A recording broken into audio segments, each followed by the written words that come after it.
today, as mentioned, is Clare Rushton, who is a PhD, psychologist and PhD candidate at the University of Wollongong. Currently working at Hunter Primary Care, providing psychological therapy to adults and young people with a range of mental health difficulties, including alcohol or other drug use, mood disorders, anxiety, trauma, interpersonal difficulties.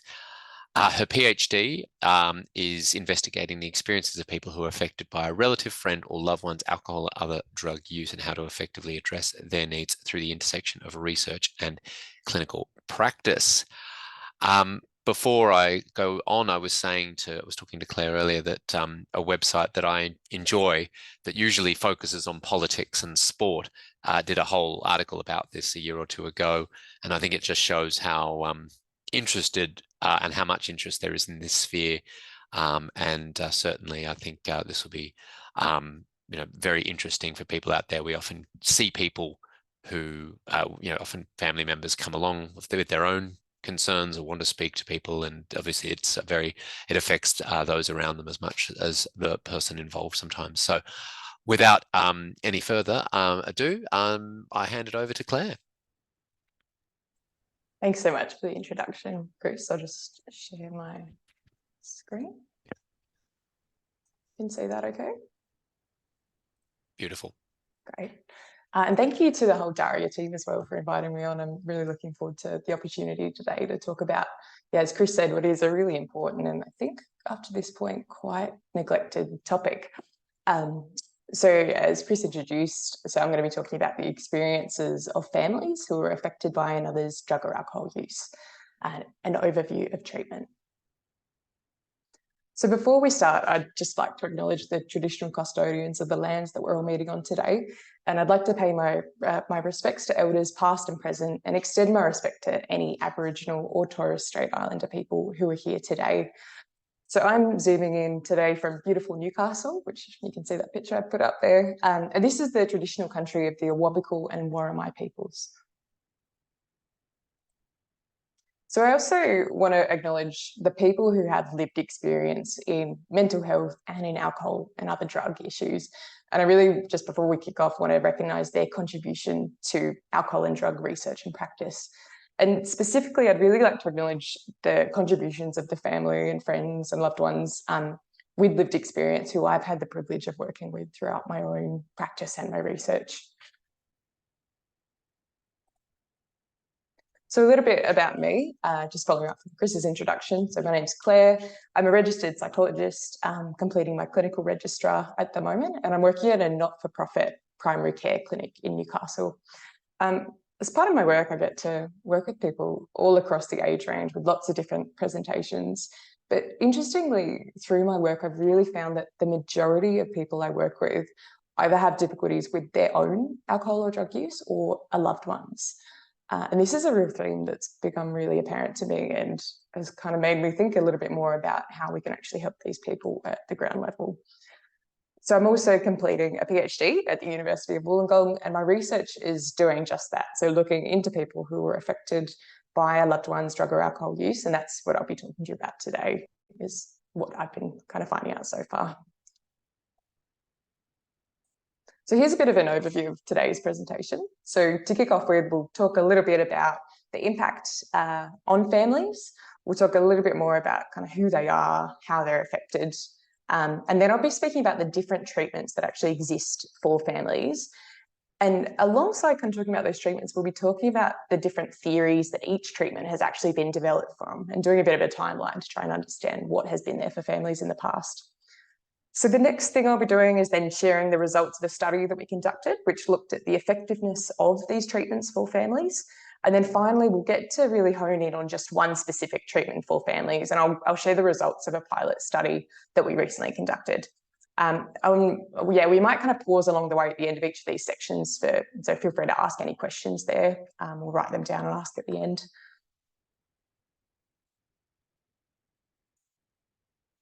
So as we know, drug and alcohol has many direct costs, but it also has a lot of really substantial indirect costs. And there's estimates that around 80 to 100 million families, friends, significant others are affected by a loved one's drug use. So from here, I'm going to be referring to this group as families, but I don't want we want to extend this definition to really anyone that's affected. So this could even be a close work colleague who's impacted by somebody else's alcohol or drug use. So families experience really high levels of stress, anxiety, depression, and really common is relationship breakdowns as well. And this is more frequent than the general population. There's also a lot of added complexity around illicit drug use, and there's a lot of stress related to the antisocial behaviour and criminal activity that can come related to this. And families often talk about this real fear for the safety of both the person that's using alcohol or the illicit drugs, and for the entire family unit as well. But I think this is particularly relevant in Australia, where we have quite high rates of methamphetamine use. And families often describe this ongoing experience of grief and loss as well, around the expectations that they might have held for their loved one's future. And it's quite interesting because given we do know a lot about these harms, but in Australia, we really don't actually have that much data yet on how many people are affected. So we know that last year alone, around 131,000 people sought help for their drug and alcohol use. So we can kind of start to extrapolate from there about how many people that are surrounding this person. So if we picture from that was just 1 year alone in 2022. If we then look at that over a space of say 10, 20 years, and around each of those people, we would expect to see a bit of a support network of friends or family, say 2 to 6 people. So this is a really big issue that's affecting a lot of people. So despite us now being quite aware of the harms that families are actually experiencing, it's still quite interesting that they've historically been neglected from services. And in the past, services have been almost quite active in that, keeping it quite separate from their work with people who are using and separating that from the families. And there are a few reasons that might kind of explain why this has been the case. So theories like codependency, which understands that the family is actually part of the problem. So that can, in the past, have prevented services from involving families. There's also a lot of long-standing stigma and shame, which I'm sure we're all aware of in our work with drug and alcohol use. And this acts as a real barrier to families seeking help. So this is kind of those feelings that this is actually my fault and I've contributed to this in some way. These experiences of feeling the shame and stigma is often perpetuated by the language that we use, depictions of substance use in the media, all of those things are going to add to this as well. So there is, though, kind of more awareness these days, I think, that families can play a really important role in the treatment of alcohol and drug use. And I think, so this is kind of helping the person that's using alcohol and drugs to manage their own addictive behaviours. But there's also an increasing awareness that maybe families actually just require a bit of support as a population in their own right. So again, while the main focus of addiction treatment has been for the person that's using drugs, there have been a few different family-focused interventions that have been developed. And we can broadly group these into 3 main categories. So the first is all about working with the family member to promote the entry and engagement of people using alcohol or drugs into treatment. So this is, we can kind of think of this as like an intervention sort of method. So the second type is a joint involvement of the family member with their loved one in treatment for their drug or alcohol use. So this might be things like family therapy or couples therapy. And the third type of treatment is really looking at responding to the needs of family members as a population in their own right. So I'll be using these little images here as a bit of a key throughout the presentation, just with the different treatments that I'll be speaking about as well. So I also want to acknowledge that the approaches I'm going to be talking about today are all fairly formal support programs. And these ones that I'm talking about today are the most widely used and most widely researched. But I do want to acknowledge that there's also a lot of other kind of less formal supports for friends and families and helplines that do exist in Australia that I just won't be speaking about today.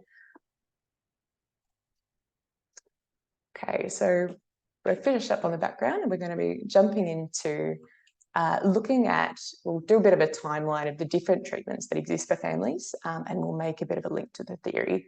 So I might we'll complete this second section and then we might have a quick break and see if you've got any questions at the end of this.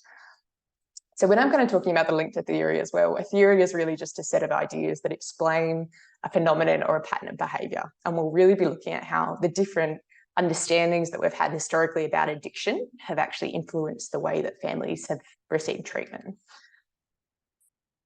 So one of the first treatments that was available to families was actually started by the wives of men who were attending Alcoholics Anonymous. So the wives would meet up and share their experiences while their husbands were in AA meetings. And this became known as Al-Anon family support groups, which I'm sure people are familiar with today. So these were formally established way back in 1939. So Alcoholics Anonymous and Al-Anon family groups all follow what's called the 12-step program or the 12-step tradition. And these approaches are all based on the disease or the medical model of addiction. And this theory really states that addiction is an incurable brain disease and that abstinence is the only option for recovery. So the 12-step programs also have, they're sort of based off a spiritual underpinning with the idea of the family surrendering to a higher power.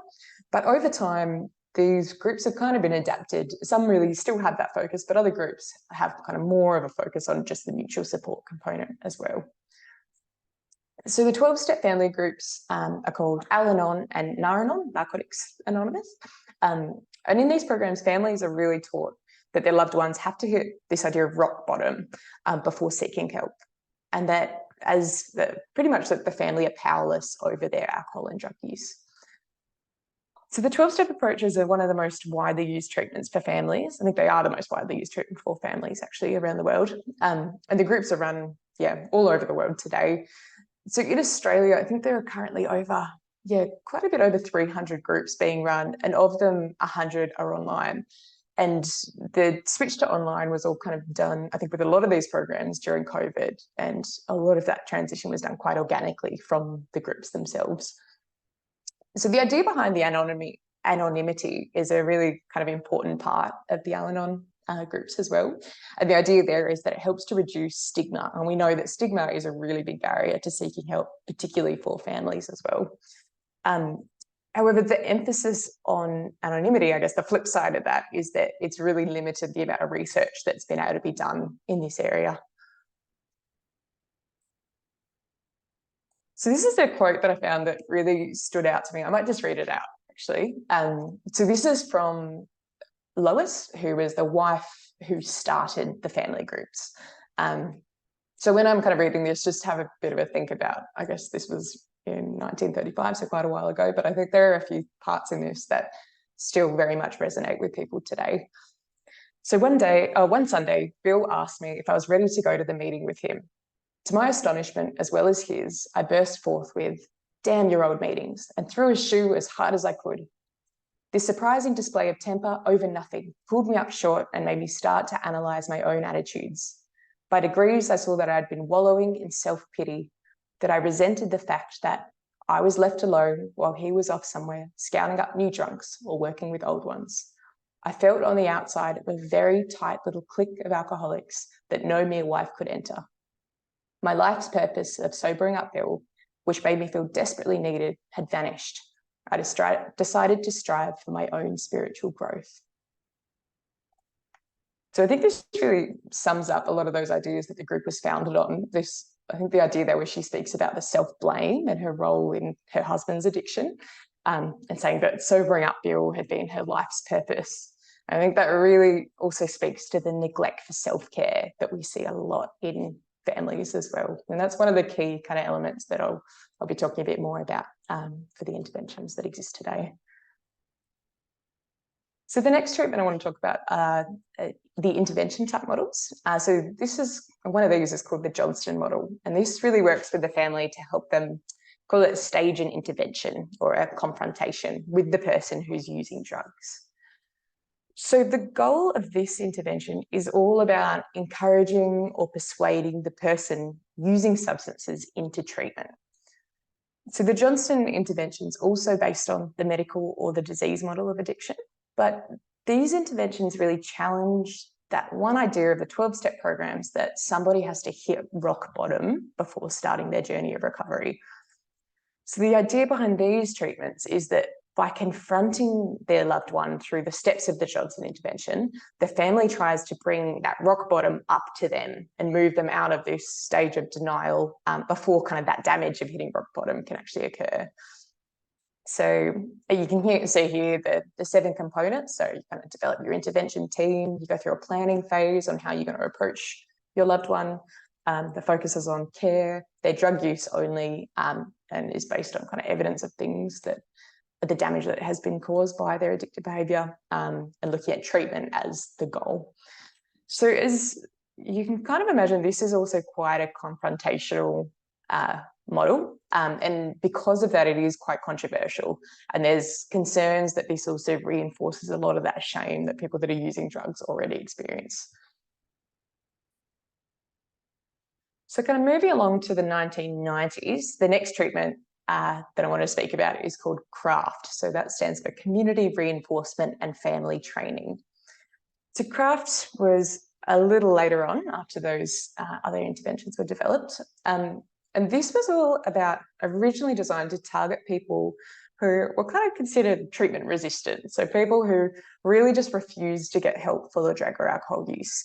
And the idea there is that this treatment was ideally to really engage them in their own treatment. So the program's delivered across several sessions with families, and it's all focused on teaching families skills in things like communication, in boundary setting, and in how best to actually respond to their loved one. So this intervention is based on quite a different set of theories and different set of ideas. So this is actually based on behaviourist theory, and that really focuses on the idea that families' response to their loved one's drug or alcohol use will either reinforce or discourage their addictive behaviour. So that kind of understanding that the family, the loved one that's using alcohol and drugs in the family don't exist in isolation. So how can you use their interaction as a bit of a tool to help their loved one get into treatment? So CRAFT is run both with individual family members. It's also been run as a group program. And this one has also kind of been moved online fairly successfully as well. I kind of want to come back to this. So this is one of the first papers that was written about the intervention. And the key kind of driver in developing this program was all about engaging unmotivated drug users in treatment. So again, we're not looking really at the family, the impact to the family. That's not kind of the key part of this. However, they have found in some studies that outcomes for families do seem to improve after they've engaged in this program too. So the next treatment I want to talk about was developed quite a bit later, so around 2010. So this is called the 5-step method, and it was developed by a group over in the UK called AFINet, which people might be familiar with as well. And this program was really developed just for families, so completely independent from the person who's using alcohol or other drugs. So unlike the other treatments that we've talked about so far, the 5-step method is based on what's called the stress strain coping support model. And you can see that model highlighted over here in the corner. So this model really promotes that caring for a loved one with substance use is a really stressful experience, and that families to manage this really require support as a population in their own right. So this treatment is completely independent from the person using alcohol and other drugs. And the model kind of suggests that with support and with knowledge, families can actually develop the capacity to cope and to live a meaningful life. So the 5-step method really takes a non-judgmental and non-directive approach. There's some really kind of key parts of the program. And you can see the 5 steps there just written on the right. So the first kind of step is really understanding the family's story, listening, reassuring them, and exploring their concerns. The second step's about identifying relevant and targeted information for the family. The third is exploring ways of coping and responding to their loved one. So a little bit of that behavioural component in there as well. The fourth is about exploring and enhancing support and communication. And step 5 is about kind of reviewing the previous steps and looking at what further needs they might have. And you can actually, if you go on the AFINet website, you can actually look at doing training in this program as well. They have a fairly good training set up there too. So Smart Recovery is an organisation that also has a group program for families that is also based on this same model, the stress strain coping support model. And I'll actually be talking about this program a little bit later on. So the next kind of support for families I want to talk about is an organisation that's founded in Australia. It's an Australian organisation called Family Drug Support, which some people tuning in today might be quite familiar with too. So this was founded in 1997 by a man called Tony Trimingham, and it really aims to support families in their own right. And it's based on a lot of lived experience, the way that the program kind of works. And they've got a 24/7 support phone line. They run mutual support meetings. They've got information sessions called the Stepping Forward program, sorry. And they've also got a flagship program, which is called Stepping Stones. And this is an intensive program that's run over 2 consecutive weekends. And the program really focuses on helping families to develop effective communication skills, how to set workable boundaries, and the focus is really on harm reduction for this as well. So Family Drug Support have also actually developed an adapted version of the stages of change model, which gets used a lot in AOD work. And this really describes the experience of family members. And I might just talk through this now. So that's just on the right there. So stage 1, they've called the denial stage. And this is where families really have a hard time kind of accepting what's happened and these kind of thoughts of denial that this can't be happening to me. So stage 2 is called the emotional stage. And this is often where we have feelings of grief, shame, stigma, and a lot of feelings of guilt and blame about the family's role in the person's drug use. And all of this can often be masked by anger, which can be quite protective against these feelings, which can be really strong and painful emotions. So stage 3 is called the control stage. And within the control stage, there's often 2 approaches that are seen. So the first approach is the hardline approach. So this is things like setting ultimatums, maybe drug testing or compulsory drug testing before their loved one's allowed to enter the house, quite kind of strict things like that. The second sort of approach is called the soft line approach. And this is more based on that sort of juggling act, trying to keep the peace within the family. So that's often 2 sort of extreme sides that people might go to in that control stage. The 4th stage is called the chaos stage, where there's a lot of blame within the family. There's a lot of finger pointing and just feeling generally quite overwhelmed that this is never going to end. And the stage 5, that Family Drug Support have kind of mentioned is the coping stage. And this is where if people are provided with some education and some support to help families bring back that self-care, which is, again, as I mentioned before, often been really neglected, that they're able to rebuild trust and open communication and set these new, what's called workable boundaries, which is boundaries that you can just realistically live with your loved one. And really just letting go of that idea of needing to fix your person as well. Okay, so the last treatment I want to mention today is called Breakthrough, and this is by Shark, which is the Self-Help Addiction Resource Centre in Victoria. And the Breakthrough program was developed in partnership with Turning Point and the Bouverie Centre down in Victoria. And it was developed in 2015 following the Victoria government's ICE action plan. And this really was one of the first kind of government initiatives that really saw the need that there was for families. And this identified a lot of really kind of specific needs that then Breakthrough was developed to try and address some of those needs. But since 2019, Breakthrough has actually been adapted to focus not just on methamphetamine use, but to really be generalised to other addictive behaviours as well. So Breakthrough has a really strong focus on lived experience, and it's all about really providing information and developing strategies to cope.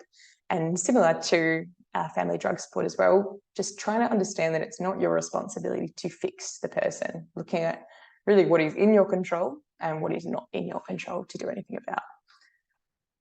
So the program was originally designed to be run in person, but as with a lot of these programs, it was adapted on the run during the COVID-19 pandemic, and it's now been successfully run online as well.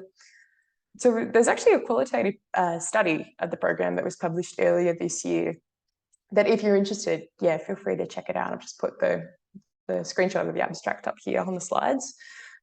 One thing I thought was interesting as well that really kind of spoke to the program was the themes that they found which I'll just read out briefly. And as I say, if you're interested, go back and have another look. But the themes were experience of validation was the first one. The second one was not fixing, but stepping back. And the third one was education to help make sense of experiences. So again, it sounds like that really kind of sums up a lot of the ideas behind the program too. Okay, so just to summarize that section there, so families have really been identified as an at-risk population, and most interventions and research that involve families have really focused on how to use families to support the person that's using alcohol or other drugs to enter treatment or to abstain from use. And there's really been limited research that's looking at the effectiveness of treatment that are responding directly to the needs of families as a population in their own right. Okay, so we might just pause there briefly and see if anyone's got any questions. Claire, I had a quick question while we're going between sections there. You mentioned in AA is this still, because I'm limited a bit in how much I know about AA, and I imagine what goes on there is something a bit foreign to a lot of clinicians as well. Do they still give that mantra of the person needs to hit rock bottom? Is that still what happens in this in 2023? That's a really good question, and it really varies a lot. So I'm not sure, and I think the groups themselves vary a real lot. And I think that's one thing I've heard from people that I've worked with who attend these groups is that often people who attend will go to groups when, say, they're going up to visit a family member up in Queensland, they'll go and attend a group there, and often they'll come back and be really shocked at how different the culture is in that group. Yep. So I think it completely varies based on which support group you're attending. It's understandable why why they would vary so much as well. But no, AA obviously is look, there is that Cochrane review that shows that it does help people. So, we still do recommend it, but obviously, it does. I always do recommend it with that caveat of, well, it's, some people can find it a bit confronting. And when you hear comments like that, it's like, okay, are they still saying that? Like, it just does sound a bit unusual. But anyway. Yeah, absolutely. No, I think it's a really important point that you brought up, and that I think one of the really limiting things for families so far is that there just isn't a lot of options for treatment, and some people will respond really well to some things and others will not and need something completely different. So I think the variation of options is going to be really important moving forward as well, because it's not a one size fits all, as I'm sure you guys see in your work. Everyone is completely different, has very different needs. So yeah. Well, we might let you get on with the next section then. Yeah, no worries. Thanks, Chris.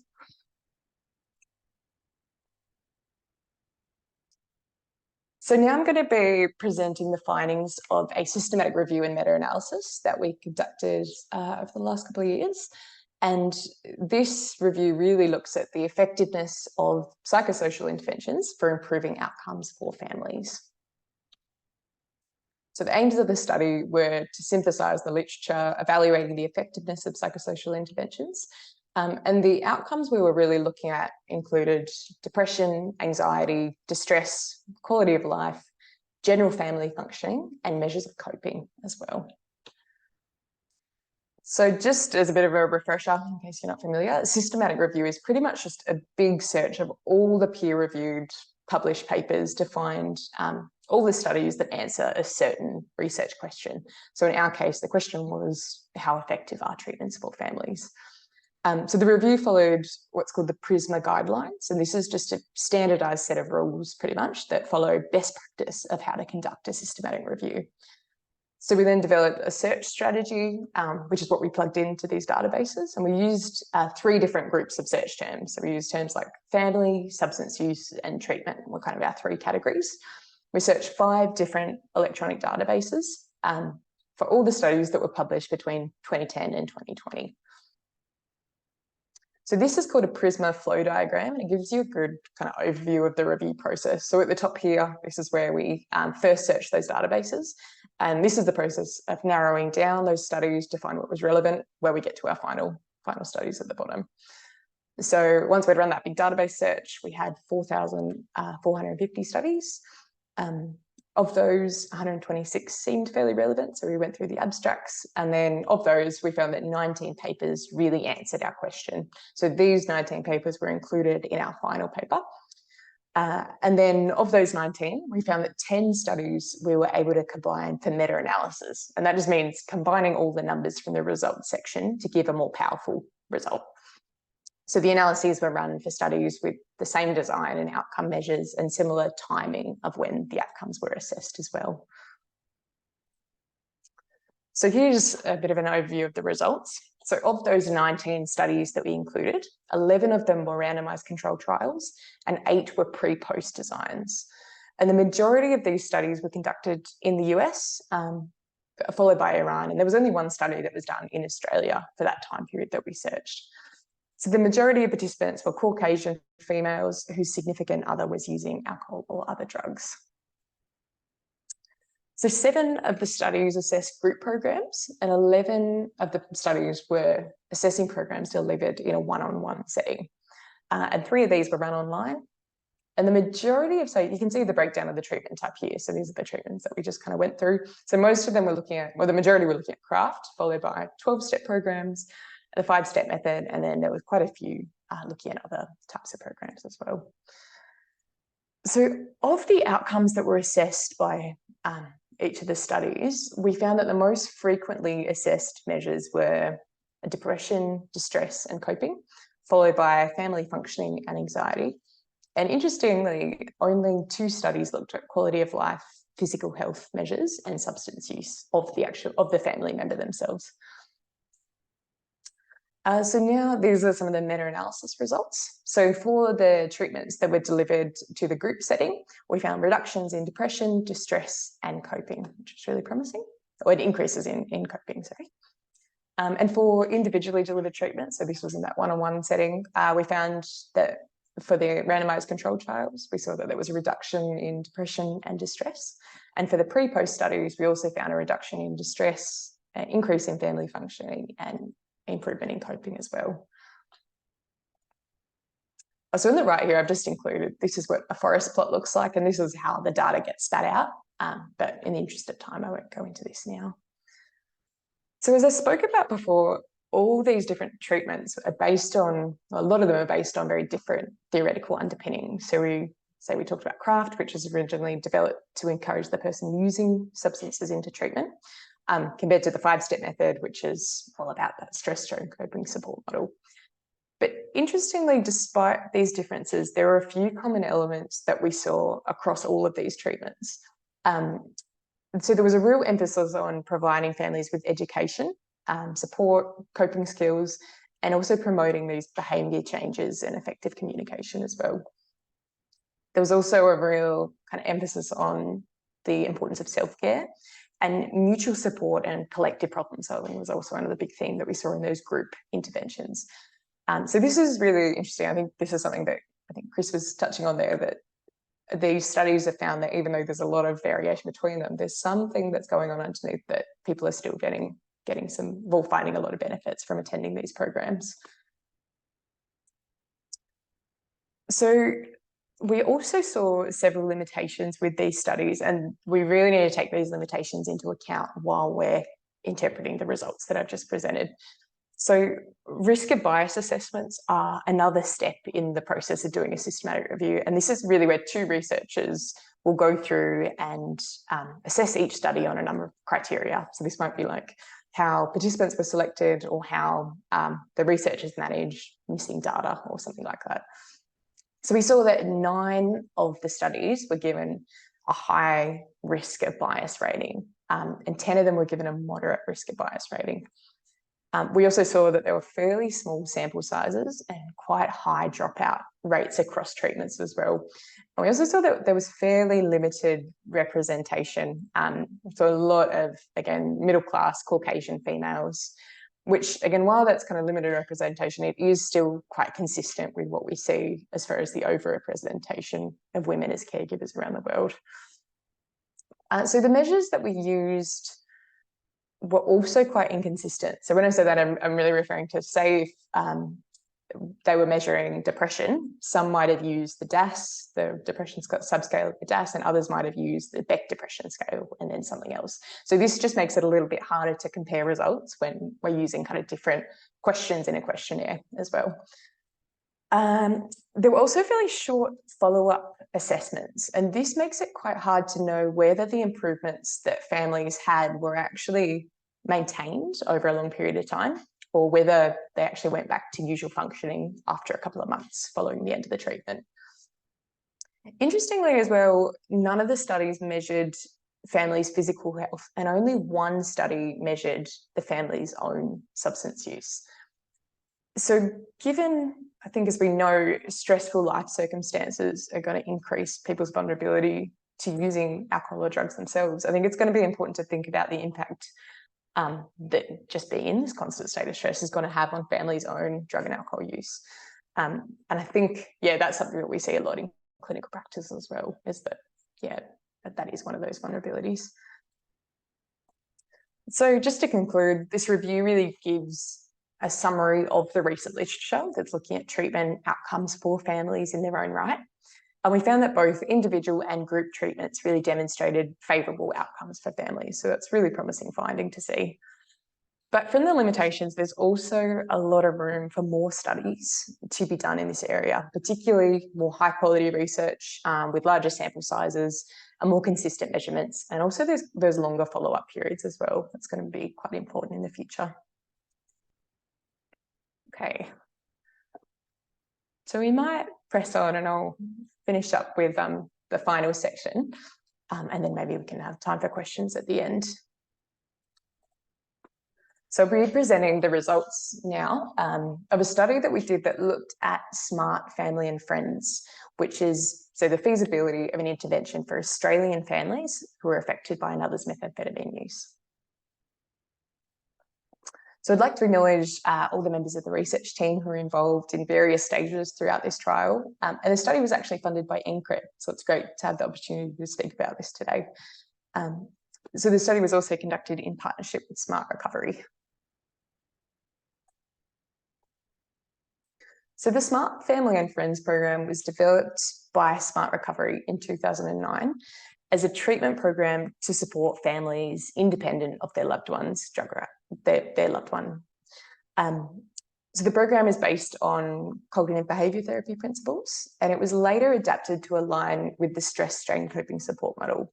And again, that's the one we've spoken about before, which really understands that caring for a loved one using alcohol or drugs is a highly stressful experience and that families just need some support in their own right.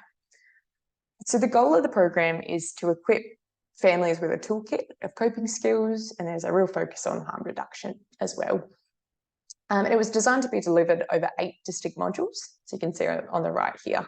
So module 1 is looking at motivation to change, all the way through looking at improving that self-care again, giving a rundown of the CBT model, looking at assertive communication, problem solving, coping with lapses, keeping safe and seeking support, and then setting goals for the future.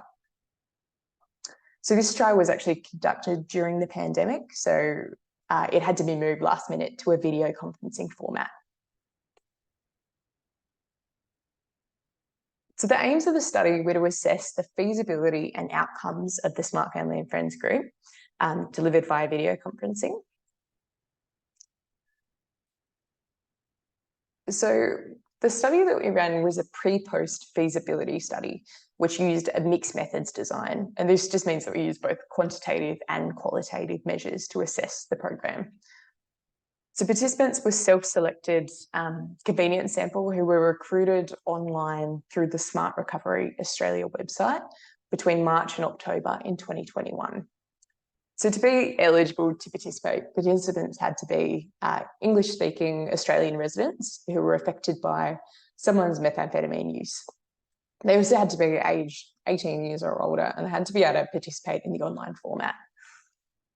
So we had a total of 45 people who were eligible to participate, and they were allocated into 5 treatment groups. So to assess the program's feasibility, we looked at a few different things. So we looked at attendance rates. We also got participants to complete a questionnaire at the end of every one of those modules, just asking how satisfied they were with the program as it was going along.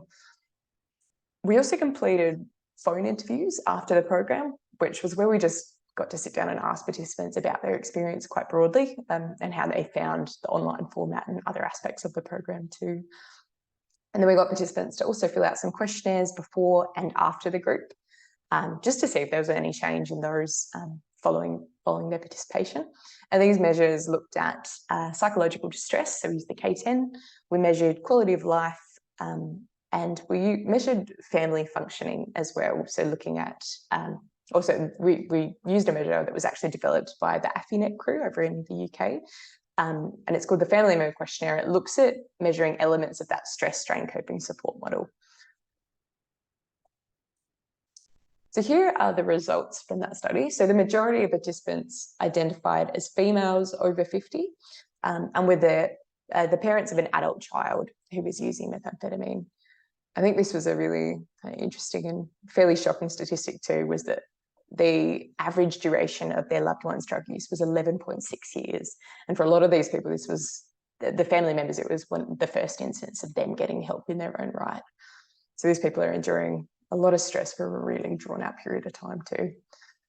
So the results showed that the study was highly feasible. So we saw a pretty good attendance rate, and we saw 73% of participants completing those follow-up measures. We saw pretty high ratings as well on the participant satisfaction scale, and fidelity was also good. So the program was run consistently throughout.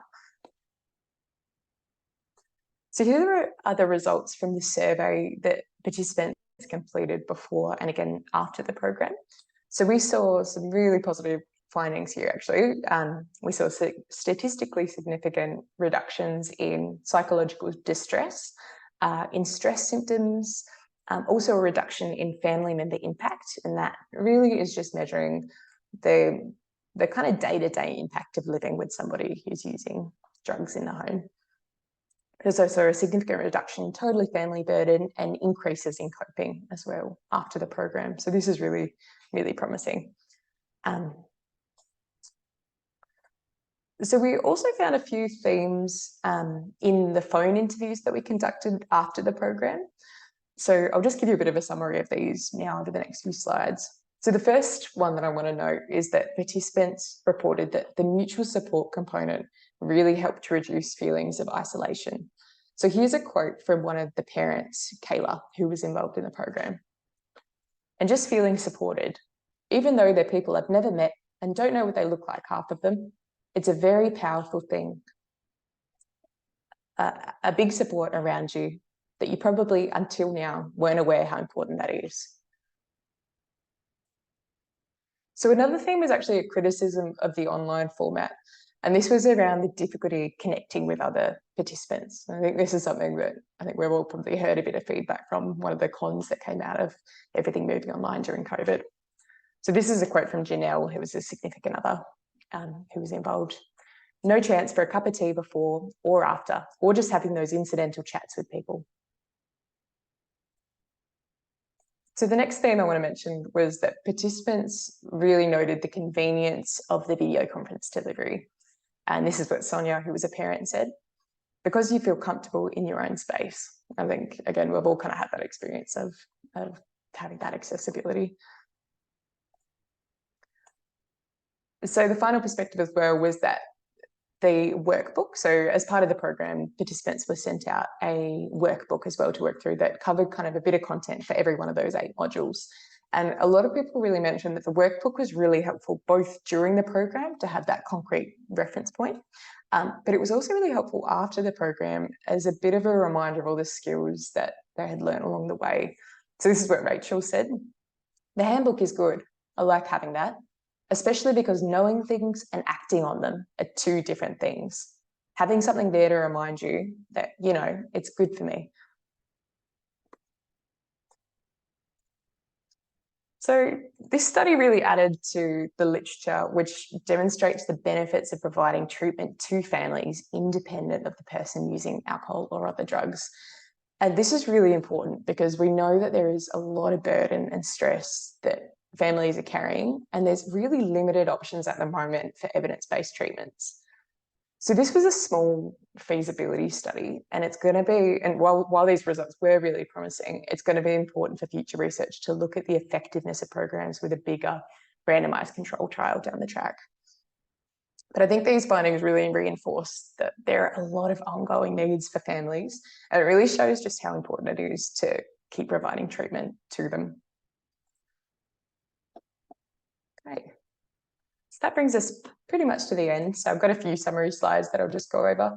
But historically, there hasn't been a focus on families. And while there are some programs now, there is really still limited research into how effective they are. And as a psychologist myself, it's so important to be working off evidence-based practice. And so we really need to get the research up there so we know that these treatments we're providing to families are going to be helpful. And there are more treatments emerging, so it's really great to see that there are a lot more kind of popping up for families and a lot of support available.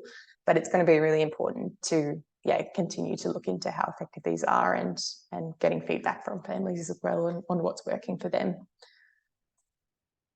So here are some resources as well. So if in your own work with families, something to add to your assessment maybe would be speaking to families as well as the person who's using alcohol or other drugs, and just kind of finding out if they have had any support for themselves, whether they're kind of neglecting their self-care, kind of listening out for those sorts of warning signs as well, and provide them with a bit of information as well for any of these services that I've got listed. And just kind of making sure to follow up with them over time too, because they're going to be a huge kind of play a huge role in their loved one's recovery. So it's going to be important to kind of continue to check on them throughout. So I've got some services here, and I can send through the slides as well at the end. And that's all for now. Thank you very much, Claire. As I said at the start, it's a really interesting area, and there, as you say, like it's there are a few supports out there. We don't know how good they are, and I guess we do need, there's more work to be done to kind of figure out what are the best ways to help families, as you've identified there. Yeah, absolutely. Look, this is going way beyond probably the scope of your research. Sometimes, I get concerned. I always do get a little bit concerned about the over enthusiastic family member, the one that's there at the first assessment, and you almost have to fight off with a stick. Has your research looked at all at that, and whether I mean, are there any insights when you've got and I'm not suggesting that it's coming from a bad place. I think often it is coming from a good place. Part of me always worries that it's not, but has your research come across anything around that? I think it's a really, really important point that you brought up there. And I think it's just another way, again, as we see people coping with stresses in all kinds of different ways. So the way they're going to respond, the way they're going to deal with that is going to vary. My research hasn't specifically looked into that and those kind of really specific sort of coping strategies. I think from my sort of anecdotally, the work that I've done with families and kind of hearing their perspective on things, a lot of families that I've spoken to have mentioned this idea of this real fusion in identity with the person who's using the drugs or alcohol. And I think along with that is kind of getting swept up in losing that self-care and really becoming sort of focused on, if they're not doing well, I'm not, and really being super invested in that kind of fusion as well, which I think would be really interesting to look into in the future as well, and really reinforces, I think, again, the need of saying, yes, we've got something to support you, so that, again, if you're pouring from an empty cup, it's not going to help anyone. Yeah, look, I've always taken the mindset of it being I want to use the word control, but I don't want to use it in a bad way. It's anxiety to me often is people feeling like they're out of control of a situation, and this is in a way a way that they can exert a bit of control on a situation that they probably can't. And maybe AA are right in what they say about the person needs to hit rock bottom, because then at least it tells the person, well, you're not in control of this situation, family member, sad to say. And really all we can do is, not all we can do, but a large part of what you're going to do is support them if that's where they end up. So, yeah. Absolutely. Yeah. Taking that step back and meeting them where they're at, I think is really, really important. Yeah. Fantastic. Well, we've got a minute or two if people have got questions. Before, just while we're getting towards the end here, I should point out that next month's DARIA is a double header. We are usually only a once a month, but next month we're going back to back with our regular session, which will be on sleep, circadian rhythms, and substance use, which I'm sure everybody has can relate to, and certainly we have many patients with sleep disturbance that also have concomitant issues with substance use disorders. And so that will be Dr. Rowan O'Gill, Dr. Damon Ashworth, and Liam Aitchison. Then the following week, on Monday, the 25th of September, they'll be responding to emerging drugs of concerns, the nitazines. So this is going to be multi-panel, disciplinary panel style discussion about that, which will feature Associate Professor Dan Roberts from the Poisons Information Centre, Associate Professor Sean Green, and Mitch Lamb. So put that in your diary. You probably already have Monday, September 18 in your diaries. It's the special edition the following week in the lead up to the grand finals. While you're all getting excited for the end of the AFL and NRL seasons, you'll think to yourself, oh, I've got a I've got an extra session of DARIA. Could September get any better?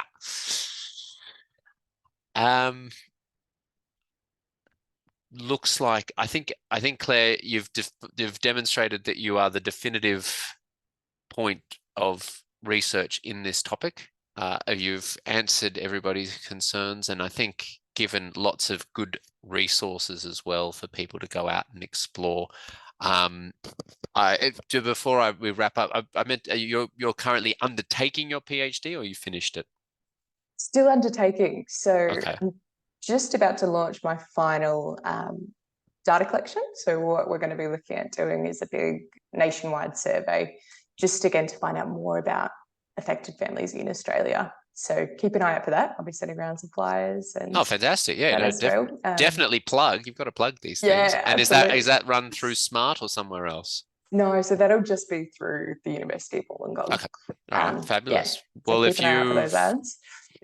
Please send through, I'm sure we have many people on here who see family members, and I think family members probably would enjoy the opportunity to be involved in these things, because as we've kind of pointed out, there's not always their role is largely supportive, so it's a good chance for them to at least be engaged, be interested, and I guess as like I said earlier, exert a modicum of control over a situation of which they have not that much.